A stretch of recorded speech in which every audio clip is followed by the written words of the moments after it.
Bismillahirrahmanirrahim. Assalamualaikum warahmatullahi wabarakatuh. Selamat pagi semuanya.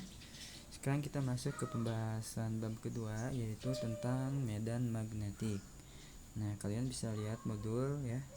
Nah, apa itu medan magnet? Medan magnet adalah suatu ruangan di sekitar magnet yang masih berpengaruh daya magnet. Jadi, jika kita gambarkan sebuah magnet, ini sebuah magnet.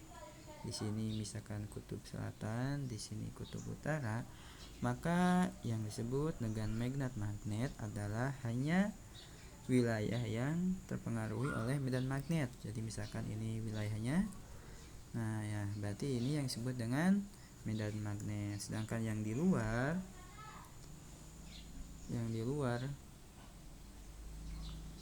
yang di sini yang tidak terpengaruhi, berarti itu bukan medan magnet ya. Selanjutnya yaitu arah medan magnet. Medan magnet dapat digambarkan dengan garis-garis gaya magnet atau spektrum magnet. Garis gaya magnet selalu mancar dari kutub utara ke kutub selatan dan tidak pernah berpotongan. Jadi jika kita gambarkan, di sini ada magnet lagi, di sini kutub selatan, kemudian di sini kutub utara, maka garis gaya magnet yaitu dari kutub utara ke kutub selatan.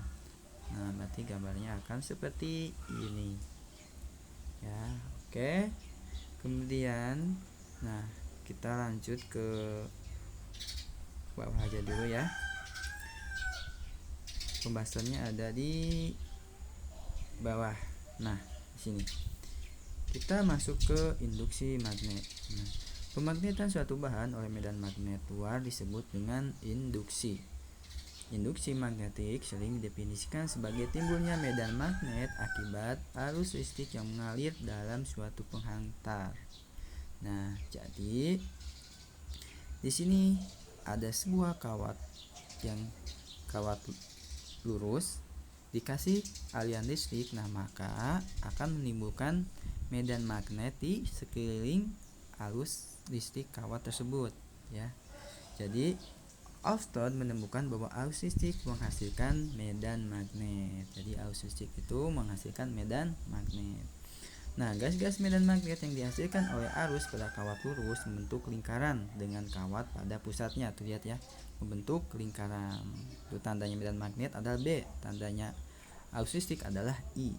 Nah, untuk mengetahui arah garis-garis medan magnet dapat menggunakan suatu metode, yaitu dengan kaidah tangan kanan seperti yang terlihat pada gambar di samping.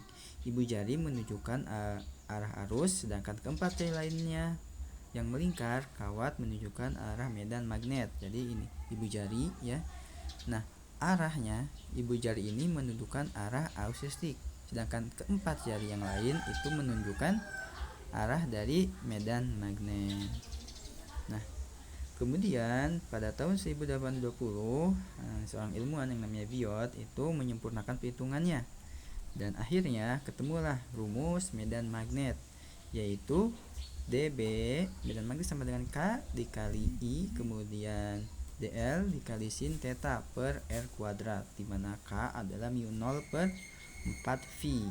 Nah, kemudian kita langsung ke induksi magnetik di sekitar penghantar lurus berarus ya. Penghantar kawat yang lurus kemudian dikasih arus. Nah, maka di sini rumusnya itu akan berlaku B sama dengan mu 0 dikali I per 2VA, di mana B ada kuat medan magnet yang satuannya adalah Weber per meter kuadrat atau Tesla, kemudian A adalah jarak titik dari penghantar, satunya meter, dan I ada kuat arus, dan mu 0 adalah permeabilitas vakum. Kemudian selanjutnya yaitu induksi magnetik yang ditimbulkan penghantar melingkar berarus. Nah, jadi di sini ada, kalau tadi di atas penghantarnya bentuknya lurus, di sini penghantarnya bentuknya melingkar. Nah, maka rumus yang berlaku pada kawat lurus yang berlingkar adalah Bx sama dengan mu 0 dikali I dikali N per 2A. Nah, perbedaannya di sini ada tambahan N itu apa? Ada jumlah lilitan. Jika tidak ada lilitan, maka N sama dengan 0. Oke. Selanjutnya yaitu induksi magnetik pada solenoida. Nah, solenoida didefinisikan sebagai sebuah kumparan dari kawat yang diameternya sangat kecil. Jadi kawat yang sangat kecil dibandingkan dengan panjangnya. Apabila di area arus listrik, kumparan ini akan menjadi medan magnet. Medan solenoida tersebut merupakan jumlah vektor dari medan-medan yang ditemukan oleh semua lilitan yang membentuk solenoida tersebut. Nah, jadi di sini ada lilitan ya, ada lilitan kawatnya. Nah, maka disebut dengan solenoida. Nah, kedua ujung pada solenoida dapat dianggap sebagai kutub utara dan kutub selatan, tergantung arah arusnya. Kita dapat menentukan kutub utara pada gambar tersebut adalah di ujung kanan, karena garis-garis medan magnet meninggalkan kutub utara magnet. Kita lihat ya, dia meninggalkan. Berarti di sini kutub utara, di sini kutub selatan. Kemudian pada solenoida berlaku rumusan B sama dengan mu0 dikali I dikali N per L. Nah, apa itu L? L adalah panjang solenoidanya. Kemudian kalau N itu jumlah lilitannya.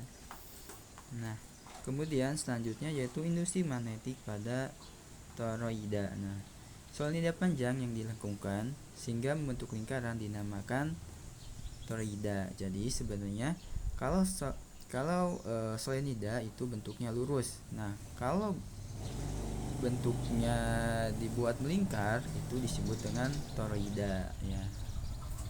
Jadi ini sama aja dengan di awal ya, cuman di sini dia ada lingkaran dari kawat-kawat gitu ya, lingkaran. Nah, dililitin gitu ya maksudnya. Nah, rumus yang berlaku ada B sama dengan mu0 dikali I dikali N per 2VA. Oke. Untuk materinya sampai di sini dulu, nanti contoh soalnya kita di video selanjutnya. Oke. Oh iya, untuk besar mu0 ya, untuk besar mu0 itu adalah 4 kali 10 pangkat min 7 Weber per ampere ya, ampere meter. Jadi mu0 itu adalah 4 kali 10 pangkat min 7. Oke, demikian, semoga bisa dipahami.